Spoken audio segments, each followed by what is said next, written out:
Welcome to special live. నేను రమ మండవ. ఈరోజు లైవ్లో భాగంగా మనం తీసుకోబోతున్న టాపిక్ ఏంటంటే పవన్ కళ్యాణ్ తిరుమల పర్యటనతో, అదేవిధంగా పవన్ కళ్యాణ్ కూతురు పొలినో డిక్లరేషన్తో ఈరోజు జగన్మోహన్ రెడ్డి పూర్తి స్థాయిలో డిఫెన్స్లో పడ్డారా అంటే అవుననే చెప్పాలి. కొంచెం సుప్రీంకోర్టులో ఏదైతే విచారణ సందర్భంగా సుప్రీం ధర్మాసనం చేసిన వ్యాఖ్యలతో వైసీపీ అటు టీడీపీని ఇటు పవన్ కళ్యాణ్ని టార్గెట్ చేసే ప్రయత్నం చేసింది. కొంచెం ఊరటనిస్తుందేమో ఈ అంశం వాళ్ళకనే ఒక చర్చ కూడా జరిగింది. అయితే అది గడిచి ఒక్కరోజు కూడా గడవకముందే పవన్ కళ్యాణ్ వేసిన మాస్టర్ ప్లాన్కు ఈరోజు వైఎస్ఆర్సీపీకి దిమ్మ తిరిగి బొమ్మ కనిపించిందని అనుకోవాలి. ఎందుకంటే డిక్లరేషన్ వివాదం ఏదైతే ఉందో ఆ డిక్లరేషన్ వివాదం కేంద్రంగానే జగన్మోహన్ రెడ్డి ఆఖరికి తన తిరుమల పర్యటన కూడా రద్దు చేసుకున్నారు. ఆయన దానికి రద్దు చేసుకోవడానికి కూడా అనేక కారణాలు చెప్పడం జరిగింది, ఏది కూడా కన్విన్సింగ్గా లేకపోయినప్పటికీ. అయితే ఇక పవన్ కళ్యాణ్ కూడా ఎప్పుడైతే సుప్రీం ధర్మాసనం చేసిన కొన్ని కామెంట్స్ను తమకు అనుకూలంగా చేసిందంటూ కూడా గత 2 రోజులుగా అటు వైసీపీ కానీ ఇటు ఏదైతే చంద్రబాబు పవన్ కళ్యాణ్ వ్యతిరేకులు మాట్లాడుతూ వస్తున్నారు. కానీ పవన్ కళ్యాణ్ చేసిన ఒకే ఒక పని తన కూతురుతో స్వయంగా తన కూతురుతోనే డిక్లరేషన్ ఇప్పించడం, ఆమె మైనర్ కాబట్టి తాను కూడా ఆ డిక్లరేషన్ ఫామ్ మీద సంతకం చేయడం. సో ఈ ఒకే ఒక్క సంఘటనతో పవన్ కళ్యాణ్ అటు వైఎస్ఆర్సీపీని పూర్తిగా డిఫెన్స్లో పడేశారు. మాట్లాడలేని విధంగా వైఎస్ఆర్సీపీ నేతలను కూడా కట్టడి చేశారని అనుకోవాలి. ఇది నిజంగా పవన్ కళ్యాణ్కి సొంతగా వచ్చిన ఐడియానా లేకపోతే ఆయన సలహాదారులు ఇచ్చారో కానీ ఇది నిజంగా పవన్ కళ్యాణ్ వైపు నుంచి ఆయన మాట్లాడుతున్న సనాతన ధర్మాన్ని ఎండర్స్ చేసే విధంగా ఆయన తెర మీద తీసుకొచ్చిన ఒక మాస్టర్ ప్లాన్ అని మనం చెప్పుకోవచ్చు. దానిలో ఎలాంటి సందేహం కూడా లేదు. అదేవిధంగా మనం చూసినట్లయితే అసలు ఈ ఇష్యూతో అసలు జగన్మోహన్ రెడ్డి ఎలా డిఫెన్స్లో పడ్డారు, అసలు డిఫెన్స్లో పడే అవకాశం ఎంతవరకు ఉంది, పవన్ కళ్యాణ్ నిజంగానే జగన్ టార్గెట్గా ఇలాంటి చర్యను తెర మీద తీసుకొచ్చారనేది కూడా మనం ఇక్కడ చెప్పుకోవాలి. అయితే ఈ అంశానికంటే ముందు గత కొన్ని రోజులుగా లడ్డు వివాదం తెర మీదకి వచ్చినప్పటి నుంచి కూడా జరిగిన పరిణామాలను కూడా మనం ఇక్కడ హైలైట్ చేసుకోవాలి. మనం చూసినట్లయితే తిరుమల లడ్డు ఆల్మోస్ట్ కూటమి ప్రభుత్వాన్ని ఫామ్ చేసి కూడా 100 రోజులు ఆల్రెడీ అయిపోయినాయి, 4 months కూడా పూర్తిగా వస్తుంది. ఇలాంటి సమయంలో అనుకోకుండా ఇటీవలే క్యాబినెట్ మీటింగ్లో చంద్రబాబు నాయుడు ముందుగా లడ్డు వివాదానికి తెరదీశారని అనుకోవాలి. తిరుమల లడ్డూని జగన్మోహన్ రెడ్డి అండ్ బ్యాచ్ అపవిత్రం చేశారంటూ కూడా ఆయన చాలా క్యాజువల్గా చెప్పారు మంత్రివర్గం సమావేశంలో. అది చాలా వైరల్ అయింది. ఆ తర్వాత ఆధారాలు ఎక్కడ అంటూ కూడా అటు సుబ్బారెడ్డి దగ్గర నుంచి భూమన కరుణాకర్ రెడ్డి దాకా చాలా అగ్రెసివ్గా స్పందించారు. ఏకంగా దేవుడి గుళ్ళల్లోకి వెళ్ళి ప్రమాణాలు చేశారు, అదేవిధంగా సవాల్ చేశారు చంద్రబాబు నాయుడికి. దెన్ అక్కడ చూసినట్లయితే గుజరాత్ ల్యాబ్లో టెస్టులు జరిపించిన కల్తీ నెయ్యి ఏదైతే ఉందో దానికి సంబంధించిన ఆధారాలను కూడా టీడీపీ బయటపెట్టింది. వెంకటరమణారెడ్డిని ముందు పెట్టి మరీ ఈ వ్యవహారం ముందుగా నడిపించింది. ఆ తర్వాత Chandrababu Naidu and then EO Shyamalarao వీళ్ళంతా కూడా తెర మీదకి వచ్చే ప్రయత్నం అయితే జరిగింది. వన్స్ ఎప్పుడైతే తిరుమల లడ్డూలో జగన్మోహన్ రెడ్డి హయాంలో కల్తీ జరిగింది ఆ డైరీ రూపంలో అనే చర్చ అనే లీకులు తెర మీదకి వచ్చాయో ఆధారాలతో సహా దేశవ్యాప్తంగా కేవలం ఒక ఏపీకు మరొక యూపీకు ఇది పరిమితం కాలేదు. కేవలం తెలుగు రాష్ట్రాల్లోనే కాదు మొత్తం ప్రపంచవ్యాప్తంగా ఉన్న శ్రీవారి భక్తులంతా కూడా ఈ అంశం మీద ఆగ్రహం వ్యక్తం చేశారు. చాలా సీరియస్గా భువనేశ్వర్ లాంటి చోట్ల జగన్మోహన్ రెడ్డి దిష్టి బొమ్మలు కూడా తగలబెట్టారు. జగన్మోహన్ రెడ్డి మీడియా ముందుకు వచ్చి అనేక రకాలుగా ఆయన కానీ ఆయన టీం కానీ ఎన్ని రకాలుగా ఈ అంశాన్ని తమకు అనుకూలంగా మార్చుకునే ప్రయత్నం చేసినా ఎన్ని రకాలుగా అప్పటికే జరగాల్సినంత డ్యామేజ్ జరిగిపోయింది. అసలు ఈ ఇష్యూలో జగన్మోహన్ రెడ్డి ఒక్కసారిగా ఒక డిఫెన్స్లో పడ్డారు.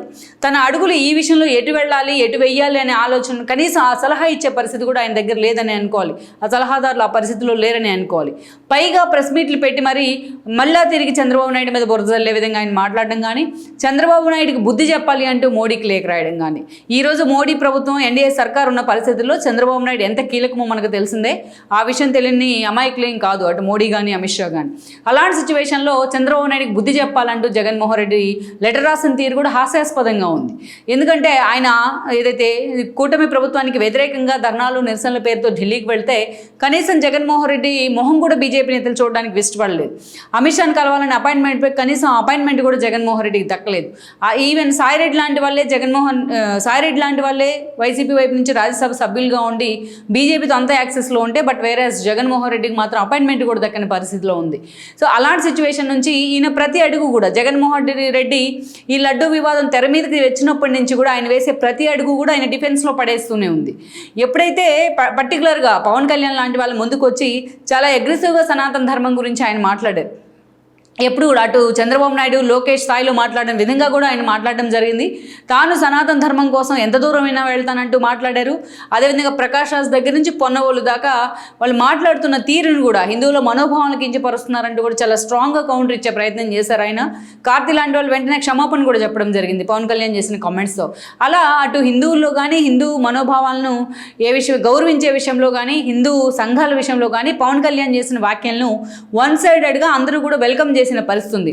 తన భార్య క్రిస్టియన్ అయినప్పటికీ కూడా తన గతంలో బాప్టిజం వైపు మొగ్గానని చెప్తున్నప్పటికీ కూడా అది వ్యక్తిగతమే దాని బట్ లౌకికవాదాన్ని ఆయన బలపరుస్తూనే మరోవైపు తన మతాన్ని తను రక్షించుకోలేని వాడు మనిషే కాదంటూ కూడా ఆయన మాట్లాడడం జరిగింది. సో ఓవరాల్గా పవన్ కళ్యాణ్ చాలా స్ట్రాంగ్గా ఎక్స్పోజ్ అయ్యాడు ఈ లడ్డూ వివాదం క్రమంలోనే. ఈవెన్ మనం చూసినట్లయితే దుర్గాగుడిలో ఆయన ప్రాయశ్చిత దీక్ష చేస్తున్నారు, మెట్లు కడిగారు, అదేవిధంగా బొట్లు పెట్టారు, ఇవన్నీ చేసుకుంటూ వచ్చారు. తిరుమల పర్యటన కూడా పెట్టుకున్నారు. సో ఇదంతా ఒక ఎత్తు అయితే ఈ లోపలే జగన్మోహన్ రెడ్డి ఏదైతే పర్యటన పెట్టుకున్నారు లడ్డూ వివాదంలో తనకు సంబంధించి తన పార్టీకి సంబంధించి తన హయాంలో టీటీడీలో జరిగిన అనేక అక్రమాలు ఒక్కొక్కటిగా వెలుగులోకి వస్తున్న క్రమంలో నిజంగానే ఆ పార్టీ డిఫెన్స్లో పడింది. ఇప్పుడున్న పరిస్థితుల్లో కేవలం ప్రతిపక్ష హోదా రాకుండా 11 సీట్లకే పరిమితమయ్యారు. ఉన్న ఎమ్మెల్యేలతో పాటు రాజ్యసభ ఎంపీలు కూడా వరుస పెట్టి ఒక్కొక్కరుగా వెళ్ళిపోతున్న పరిస్థితి. ఓడిపోయిన సీనియర్ నేతలు సైతం ఈరోజు చాలా మంది పక్క పార్టీల వైపు చూస్తున్నారు, లైక్ బాలినేని లాంటి వాళ్ళు. ఈరోజు చూసినట్లయితే ఇక షర్మిల కూడా మరొక థ్రెట్గా మారింది జగన్మోహన్ రెడ్డికి.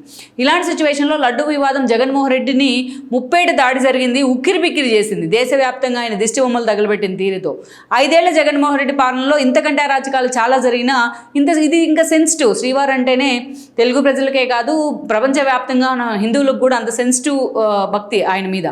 సో అలా అందుకే దాన్ని అంత సెన్సిటివ్గానే జనంలోకి వెళ్ళింది ఆ ఇష్యూ. చిన్న ఛానల్స్ మొదలుకొని జాతీయ స్థాయి మీడియా వరకు కూడా జగన్మోహన్ రెడ్డి తీరుని ఎండగట్టే ప్రయత్నం జరిగింది.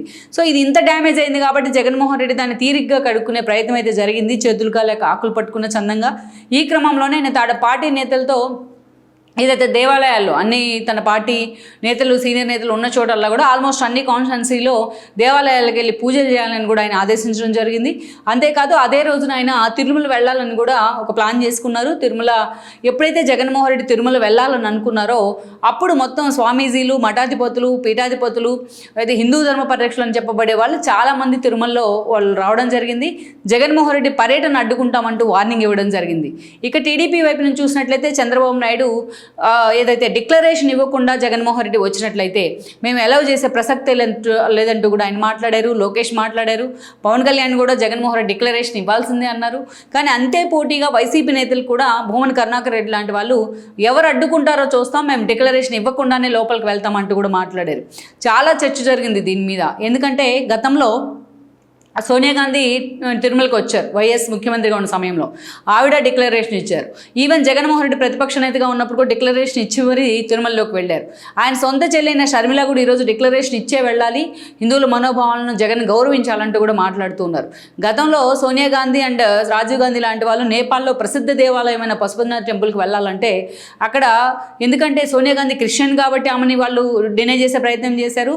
ఎందుకంటే రాజీవ్ గాంధీ ఏకంగా ఒక పార్సీ మతానికి చెందిన నేత, కొడుకు కాబట్టి, ఇందిరాగాంధీ కొడుకు కాబట్టి ఆయన వాళ్ళ నాన్ని దృష్టిలో పెట్టుకుని ఆయన కూడా అక్కడ డినై చేయడం జరిగింది, ఫిరోజ్ గాంధీని దృష్టిలో పెట్టుకుని. సో ఇలాంటి సిచ్యువేషన్లో మనం చూసినట్లయితే ఇలాంటి వాతావరణంలోనే ఆ రోజు చాలా సీరియస్గా అటు నేపాల్ భారత్ మధ్య సంబంధాలు కూడా తర్వాత రోజుల్లో దెబ్బతింటానికి కారణం అనే ఒక చర్చ కూడా ఎప్పటి నుంచో ఉంది. ఇంకోవైపు చూసినట్లయితే ఇంత పెద్ద హిందూ దేశం, ఇంత పెద్ద భారతదేశం అయినప్పటికీ ఆ రోజు నేపాల్ రాజు సైతం తన గుడిలో ఎవరైతే చెప్పిన అక్కడ ఉన్న లోకల్గా ఉన్న పూజారులు చెప్పిన మాటకి ఆయన మద్దతు పలకడం జరిగింది. అటు రాజీవ్ గాంధీ, సోనియా గాంధీ రాకను కూడా వ్యతిరేకించారు. ఈవెన్ ఏదైతే ఇందిరాగాంధీ పూరి జగన్నాథ్ టెంపుల్కి రావాలంటే 84లో ఆమెను కూడా అక్కడ లోకల్గా ఉన్న భక్తులు పూజారులు అడ్డుకోవడం జరిగింది. ఆమె కూడా పార్సీ మతానికి చెందిన వ్యక్తిని పెళ్ళాడారు అనే విధంగా. అలా ఎన్నో సంఘటనలు జరిగాయి. థాయిలాండ్ రాణి ఒకసారి పూరి జగన్నాథ్ టెంపుల్కి రావాలంటే ఆమెను కూడా అక్కడ అడ్డుకోవడం జరిగింది. సో అలా ఎన్నో సంఘటనలు ఉన్నాయి. డిక్లరేషన్ గాంధీజీనే అడ్డుకున్న పరిస్థితి, వినోబాబా భావేతో కలిసి ఆయన గుళ్ళోకి వెళ్ళాలంటే గాంధీజీని కూడా అడ్డుకున్న పరిస్థితి అయితే చరిత్రలో చాలా సంఘటనలు ఉన్నాయి. కానీ జగన్మోహన్ రెడ్డి మాత్రం డిక్లరేషన్ ఇవ్వకుండా నేను గుళ్ళోకి వెళ్తానంటూ సవాల్ చేసి కూర్చున్నారు. ఈ లోపలే ఆ స్థాయిలో డిక్లరేషన్ అంశం నేషనల్ మీడియా కూడా హైలైట్ అవుతూ వచ్చింది.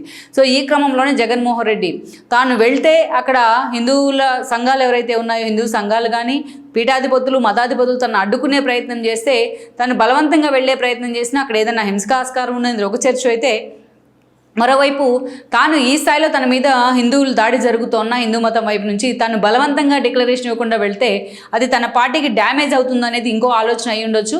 ఇక మరోవైపు తాను బలవంతంగా వెళ్లే ప్రయత్నం చేసినా అటు తను నమ్ముకున్న దళిత క్రిస్టియన్లో ఇంకా ఎక్కువ ఆగ్రహావేశాలు పెళ్ళిబుకే అవకాశం ఉండొచ్చు. సో ఈ కారణాలన్నిటితో జగన్మోహన్ రెడ్డి నిజంగానే భయపడ్డారా, లేకుంటే ఆర్ఎస్ఎస్ లాంటివి బ్యాక్ ఎండ్లో జగన్మోహన్ రెడ్డికి వార్నింగ్ ఇచ్చే ప్రయత్నం చేసిన అనే చర్చ కూడా ఉంది.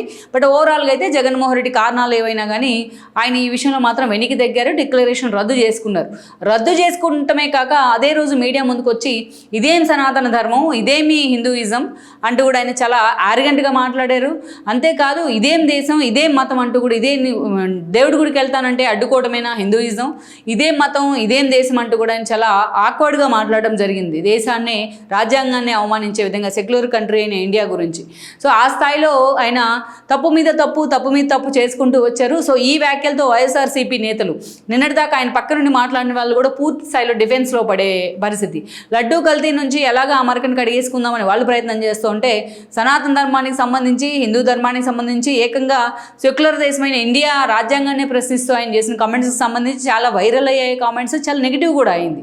సో ఇలాంటి సిచ్యువేషన్లో జగన్ ఇంకొకసారి తిరుమలలో వెళ్ళినట్టు తిరుమల పర్యటనకు వెళ్తే డిక్లరేషన్ ఇవ్వాల్సిందే అన్న ఒక క్లారిటీ అయితే నిజంగా ఇందుకు మామూలుగా క్యాజువల్గా వెళ్ళేసినట్లయితే జగన్మోహన్ రెడ్డి శ్రీవారికి నేను భక్తున్నే, నేను ఎన్నిసార్లు అయినా వెళ్తానని చెప్పి ఒక సంతకం చేసి వెళ్ళుంటే పెద్ద కాంట్రవర్సీ అయ్యేది కాదు. ఆఖరకు లడ్డు వివాదం లాగే డిక్లరేషన్ అంశాన్ని కూడా చాలా నెగిటివ్గా తన వైపుకి తిప్పుకోవడంలో, తనకు తానే సెల్ఫ్ గోల్ చేసుకోవడంలో జగన్మోహన్ రెడ్డి సక్సెస్ అయ్యారని అనుకోవాలి. పక్కన వాళ్ళు ఎవరు కూడా అవసరం లేదు ఆయన ప్రత్యర్థులు. సో ఆయనకి సలహాలు ఇచ్చేవాళ్ళు కూడా ఈరోజు ఆ స్థాయిలోనే ఉన్నారని అనుకోవాలి. ఇలాంటి సమయంలో ఏదైతే సుప్రీంకోర్టు కొన్ని విచారణ జరుపుతోంది, ఈ అంశానికి సంబంధించి కీలక విచారణ కూడా జరగబోతోంది. అదే ఇలాంటి సమయంలో సుప్రీంకోర్టు కొన్ని కీలక వ్యాఖ్యలు చేసింది. పూర్తి స్థాయిలో ఏదైతే గుజరాత్ ల్యాబ్లోనే కాదు ఇంకా చాలా చోట్ల మైసూర్ లాంటి చోట్ల కూడా ల్యాబ్లో టెస్టులు జరిపించమని చెప్పింది. ముఖ్యమంత్రి కూడా ఆధారాలు పట్టుకొని మీడియా ముందుకు రావాల్సింది అంటూ కూడా ఒక సజెషన్ చేసింది.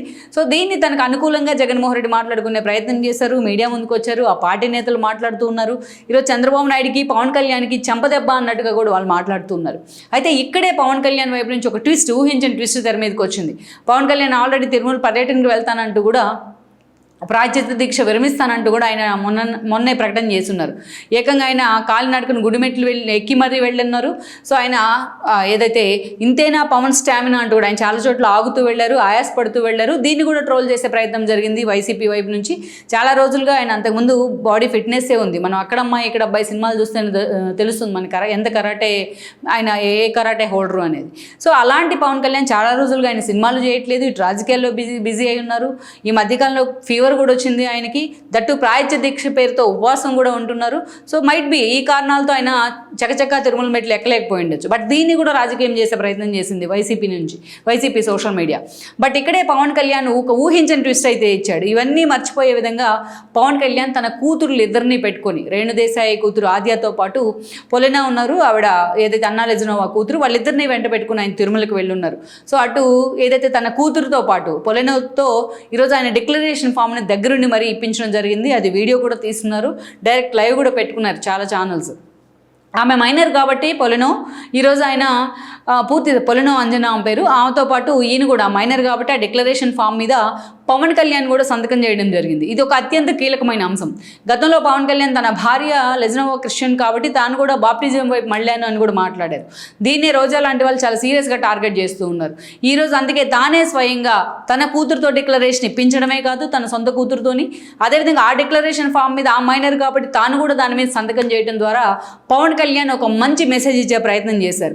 సుప్రీంకోర్టు కామెంట్స్ తర్వాత వైఎస్ఆర్సీపీ చాలా ఎగిరెగిరి పడుతూ వస్తోంది. ఈ కామెంట్స్ అన్నీ కూడా అటు పవన్ కళ్యాణ్కు ఇటు చంద్రబాబు నాయుడుకు ఒక చెంపదెబ్బ అన్నట్టుగా ఎగిరెగిరి పడుతూ వస్తుంది.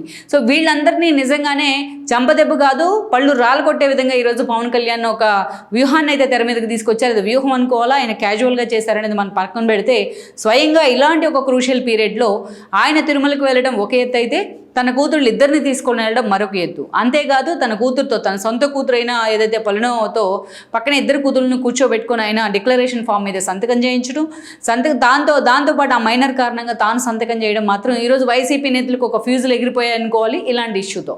సో ఓవరాల్ ఈ ఇష్యూ తర్వాత పవన్ కళ్యాణే డిక్లరేషన్ ఇవ్వగలేంది, తన కూతుర్ని తీసుకొచ్చి మరీ పవన్ కళ్యాణ్ డిక్లరేషన్ ఇప్పించగలేంది, జగన్మోహన్ రెడ్డి ఎందుకు తిరుమల పర్యటనలో డిక్లరేషన్ ఇవ్వలేకపోయారనేది ఒక చర్చ. సొంత పార్టీ నేతల్లో కూడా ఇది వ్యతిరేకత వ్యతిరేకతకు కారణమవుతోంది. ఆయన డిక్లరేషన్ ఇవ్వలేకే ఈరోజు తిరుమల పర్యటన రద్దు చేసుకొని ఇంకా దేశాన్ని తిట్టే ప్రయత్నం చేశారు, సెక్యులరిజాన్ని అవమానించే ప్రయత్నం చేశారు, హిందూ మతాన్ని అవమానించే ప్రయత్నం చేశారు అనేది ఆ పార్టీ నేతలే చర్చించుకుంటూ ఉన్నారు. తాను వెళ్ళకపోగా పైగా పక్కన వాళ్ళ మీద బురద వేసే విధంగా జగన్మోహన్ రెడ్డి ఈరోజు మాట్లాడున్నారు. అయితే ఇలాంటి వాటన్నిటికీ రిటార్ట్ ఇచ్చే స్థాయిలో వైసీపీ నేతల నోరులన్నీ కూడా ఒక్కసారి మూతపడేలాగా ఈరోజు పవన్ కళ్యాణ్ స్వయంగా తన కూతురుని తీసుకొని వెళ్ళడం, ఇద్దరు కూతుర్ని, అదేవిధంగా పొలెనోతో ఎవరైతే అన్నా లెజినోవా డాక్టర్ ఉన్నారో ఆమెతోని స్వయంగా డిక్లరేషన్ ఫామ్ ఇప్పించడం, తాను సంతకం చేయడం మాత్రం ఇది వైసీపీకి ఒక ఊహించని షాకే అనుకోవాలి. ఇప్పుడు ఎవరైనా సరే పవన్ కళ్యాణ్ విమర్శించాలన్న వైసీపీ నేతలు పవన్ కళ్యాణ్ డిక్లరేషన్ ఇచ్చారు కాబట్టి నువ్వేం చేస్తున్నావు అనే క్వశ్చన్ వస్తుంది జగన్మోహన్ రెడ్డికి. సో ఆబ్వియస్లీ కూడా ఈ ఒక్క ఇష్యూతో పవన్ కళ్యాణ్ జగన్మోహన్ రెడ్డి ఒక అడ్డంగా ఎరిగించారని మనం అనుకోవాలి. సో ఓవరాల్గా ఈ పరిణామాలన్నీ కూడా జగన్మోహన్ రెడ్డిని ఈ లడ్డు వివాదంలో పూర్తి స్థాయిలో డిఫెన్స్లో పడేసాయని అనుకోవాలి. మరి సుప్రీంకోర్టు ఫైనల్గా తీర్పు తర్వాత ఎలాంటి పరిణామాలు చోటు చేసుకుంటాయని పక్కన పెడితే మొత్తానికి ఈ ఇష్యూలో మాత్రం పవన్ కళ్యాణ్ టార్గెట్ చేయలేని విధంగా ఒక వ్యూహాన్ని అయితే తెర మీద తెచ్చారని అనుకోవాలి. లెట్స్ సీ మరి ఈ విషయంలో జగన్మోహన్ రెడ్డి నెక్స్ట్ మూవ్ ఎలా ఉండబోతుంది అనేది మనం చూడాల్సి ఉంది. ఈ వీడియో మీకు నచ్చినట్లయితే please share, like and subscribe R24 Telugu.